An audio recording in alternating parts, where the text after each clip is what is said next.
Damien always talked about telling his story and making this movie and having it be about excess and having it be about decadence.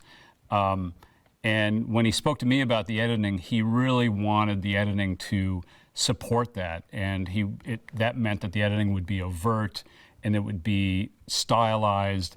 It would do a lot of heavy lifting. So as an editor, that's very exciting because we don't often get the opportunity to work in different styles and do certain things stylistically. But also, I had an idea that it was going to be a big job. There was going to be a lot of cutting and a lot of heavy lifting, a lot of moving parts. So I was both excited at the prospect, but also a little afraid. The thing he talked about with Babylon was that this was going to be a true ensemble. That's what he hoped for the movie. This would be a true ensemble. So in a way, it was much more challenging than the previous movies we had done together, because with the previous movies, we could essentially boil things down to the two-hander. This, we couldn't do that. This really was, how do you find the way to tell the story and not lose sight of each one of these characters? All of them were, to Damien, were equally important. And they all sort of played off of each other. One person's storyline hinged on another person's storyline. So we couldn't do what we had done before, which was kind of distill in a certain way where it really came down to one character or two characters. This was something that we knew out of the gate was going to be more complicated. With the scenes with Jack Conrad on the hilltop, the battle scenes, I think we had these amazing performances that we could always lean on, that we'd always go back to. Spike Jonze playing the maniacal director, Jack Conrad, Manny watching Jack. I think all of these things were the heart of that scene, of that section.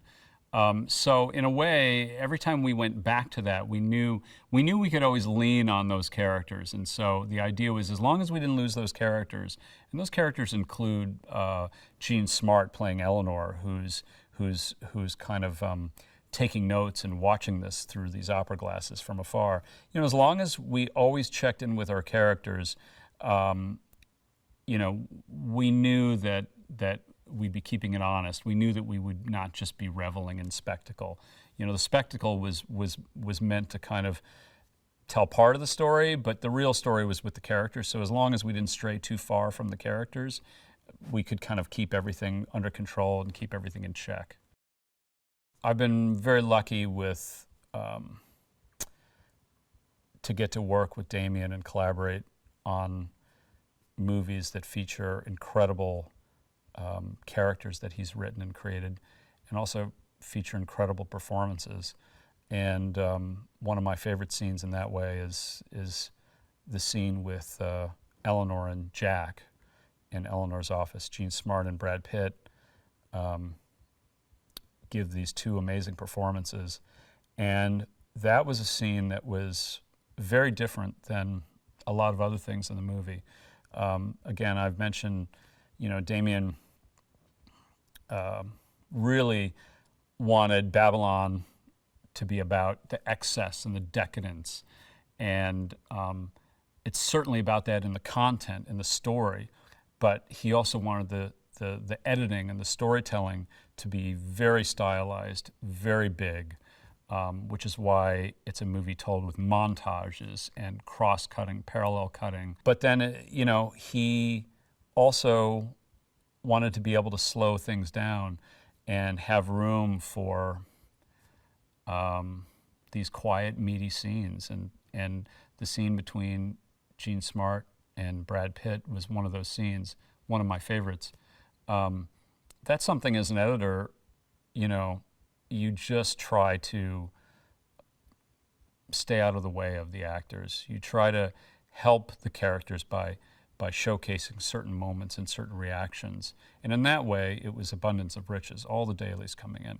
I mean, every piece of coverage of both of them was really fantastic. So, you know, it was really an abundance of riches. But it really is, it is a matter of trying to be there and support in terms of like, you know, stay on this performance a little bit longer because something amazing happens. Stay on this longer so that their eyes can meet, so that the characters really feel like they're connecting. But really, it's about staying out of the way. You want the editing to be invisible in that scene because all you want to be left with is what the characters are saying and how they look at one another. Diego Calva was incredible to watch as the dailies came in, because he immediately had this presence. I mean, he could kind of own the screen. You could just, you know, there were moments where I would just want to stay on him and not cut. I just want to stay on this look he was giving. And there was something in his eyes. I think great actors have it. They can own the screen. And I was really delighted and amazed that, I mean, it was beyond my wildest dreams where Diego could do that. And he could do that in scenes with Brad Pitt, with Margot Robbie, with Samara, you know, with all the characters. He could kind of hold his own. And that's a unique quality, and not every actor has that. A lot of actors don't have it, but some of the best, you know, in my experience, some of the best definitely have it. And Diego, he just has something, and I'm looking forward to seeing more of him and seeing what he does next. I realized that Brad Pitt, the way he would portray Jack Conrad, that character really became, in a way, the protector. I saw him as the protector of cinema, in a way, the protector of good cinema, the potential, you know. And I really got to a place where I believed that for Jack Conrad, this artist, you know, he saw himself as an artist. It went beyond making money. It went beyond the film business. It was about, how do you make art? How do you make a lasting impression? You know, how do you make something that is that will be there forever?